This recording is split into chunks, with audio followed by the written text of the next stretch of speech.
ఇంకెన్నాళ్ళు రెంటింట్లో ఉంటాం? సొంత ఇంటి కలను నెరవేర్చుకుందాం. Suman TV biggest property expo October 18th, 19th HSCC Novotel Hyderabad. ఇప్పుడే ఫ్రీ ఎంట్రీ కోసం కాల్ చేయండి.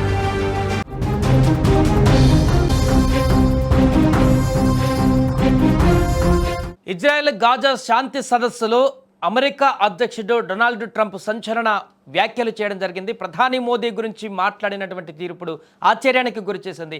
దానికి సంబంధించిన బ్రేకింగ్ న్యూస్ చూసే ముందు బిగ్ అప్డేట్ ఒకసారి చూద్దాం.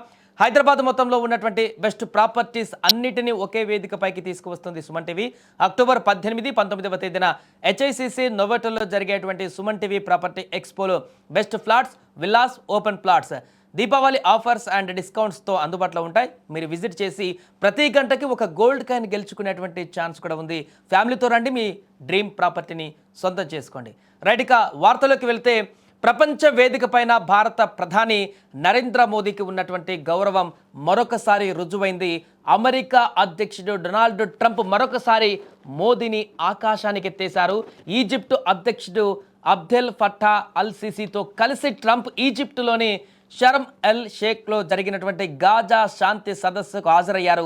అక్కడ ట్రంప్ చేసిన వ్యాఖ్యలు ఇప్పుడు అంతర్జాతీయ స్థాయిలో ఆసక్తిని పెంచాయి.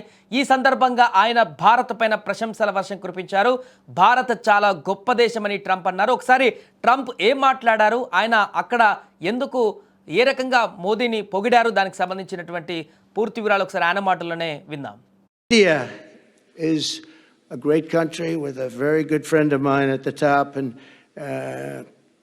he's just done a fantastic job. And I think that Pakistan and India are going to live very nicely together, right? That's not a very, they are. And they're two great, I tell you, leaders, great leaders as far as I'm concerned. So భారత్తో తనకు ఒక మంచి స్నేహితుడు ఉన్నాడు భారత్లో అని ఆయన గుర్తు చేసుకున్న ట్రంప్, ఆ మంచి స్నేహితుడు చాలా అద్భుతమైనటువంటి పనులు చేశాడంటూ కూడా ట్రంప్ అక్కడ వ్యాఖ్యానించారు. అందరి ముందటనే ట్రంప్ ఈ మాటలు ప్రధాని నరేంద్ర మోదీని ఉద్దేశించి అన్నారని కూడా స్పష్టమవుతుంది. ఇది వినగానే సదస్సులో చాలామంది అక్కడ చప్పట్లు కొట్టారు. ట్రంప్ కేవలం మోదీని, భారత్ను మాత్రమే కాదు, భారత్ పాక్ శాంతి పట్ల కూడా ఆయన ఆశాభావం వ్యక్తం చేశారు. రాబోయే రోజులలో భారత్, పాకిస్తాన్ దేశాలు చాలా చక్కగా కలిసి జీవిస్తాయి అని కూడా ఆయన నమ్మకాన్ని వ్యక్తం చేశారు. గతంలో కూడా ట్రంప్ భారత్ను, ముఖ్యంగా మోదీ నాయకత్వాన్ని అనేక సందర్భాలలో పొగిడినటువంటి విషయం తెలిసిందే. ఇప్పుడు గాజా శాంతి సదస్సులో కూడా మళ్ళీ మోదీ అదే పాట పాడడం ఆసక్తికరంగా మారింది. గాజా శాంతి సమావేశంలో భారత్కు సంబంధించి మరొక కీలక పరిణామం కూడా చోటు చేసుకుంది. భారత్ తరపున విదేశాంగ శాఖ సహాయ మంత్రి కీర్తివర్ధన్ సింగ్ ఈ సమావేశానికి హాజరయ్యారు. ఈ సదస్సుకు ఆయన ప్రధానమంత్రి నరేంద్ర మోదీ ప్రత్యేక రాయబారిగా అక్కడికి వెళ్లారు. ఈ సందర్భం ఆ సమయంలోనే జరిగింది.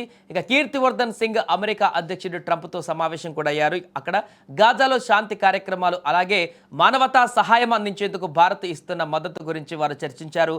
ఇటీవల జరిగినటువంటి ఆపరేషన్ సింధూర్ తర్వాత ట్రంప్ను అధికారికంగా కలిసిన తొలి భారత విదేశాంగ సహాయ మంత్రిగా కీర్తివర్ధన్ సింగ్ నిలిచారు. ఈ భేటీ రెండు దేశాల సంబంధాల బలాన్ని మరొకసారి తెలియజేసింది. మరొక వైపు అమెరికా అధ్యక్షుడు డొనాల్డ్ ట్రంప్ చేసిన శాంతి ప్రయత్నాలను ప్రధాని నరేంద్ర మోదీ కూడా ప్రశంసించారు.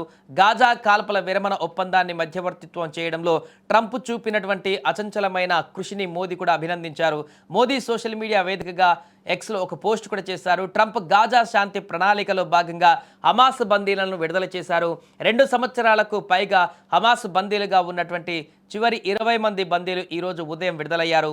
ఇక వారు ఇజ్రాయెల్కు తిరిగి రావడానికి కూడా ప్రధాని మోదీ స్వాగతించారు. ఏదేమైనా కూడా అమెరికా అధ్యక్షుడు ట్రంప్ మరొకసారి ప్రధాని మోదీని, భారత్ను కీర్తిస్తూ పొగుడుతూ చేసినటువంటి వ్యాఖ్యలు ఒక్కసారిగా వైరల్గా మారాయి. రోజుకొక మాట మాట్లాడేటువంటి ట్రంప్ ఆల్ ఆఫ్ సడన్గా ఈ రకంగా పొగడ్తలతో ముంచెత్తడానికి గల కారణాలేంటి, దీంట్లో ఏదన్నా వ్యూహం ఉందా అనేటువంటి కోణాలు కూడా వినపడుతున్నాయి. ఏదేమైనా కూడా పాజిటివ్ కోణంలో అయితే ట్రంప్ వెళ్తున్నట్టుగా కనపడుతుంది. అంటే మోదీతో వైరం పెట్టుకోవడం కంటే, భారత్తో వైరం పెట్టుకోవడం కంటే కలిసి వెళ్ళడమే బెటరు అనేటువంటి ఒక అభిప్రాయానికి వచ్చినట్టుగా తెలుస్తుంది. ఎందుకంటే భారత్తో కయ్యం పెట్టుకుంటే అమెరికాకి నష్టమైనటువంటి విషయాన్ని సొంత దేశ పార్లమెంటు సభ్యులు చెప్తున్నారు కాబట్టి, అక్కడటువంటి సభ్యులు చెప్తున్నారు కాబట్టి, ఇంకా ఎక్కువ కయ్యం పెట్టుకుంటే భారత్ తోటి తీవ్ర నష్టం కూడా ట్రంప్కు కలిగేటువంటి అవకాశం ఉందనేటువంటి విషయం కూడా మేబీ సర్వేల ద్వారా అతనికి తెలిసిందేమో. అందుకే ఇప్పుడు మరలా పాత పాట పాడడం మొదలుపెట్టాడు. మోడీ తన స్నేహితుడు అంటూ కూడా భారత మంచి దేశం అంటూ కూడా ఈ రకంగా వ్యాఖ్యలు చేయడము, గాజా శాంతి ఒప్పంద సదస్సులో అందరి ముందు ఈ రకమైనటువంటి వ్యాఖ్యలు చేయడం అయితే ఇప్పుడు స్వాగతించదగ్గ కామెంట్స్ ఇక్కడ చూడొచ్చు. They've done a fantastic job, and I think that Pakistan and India are going to live very nicely together, right? That's not a very, they are, and they're two great, I'd say, leaders, great leaders as far as I'm concerned. India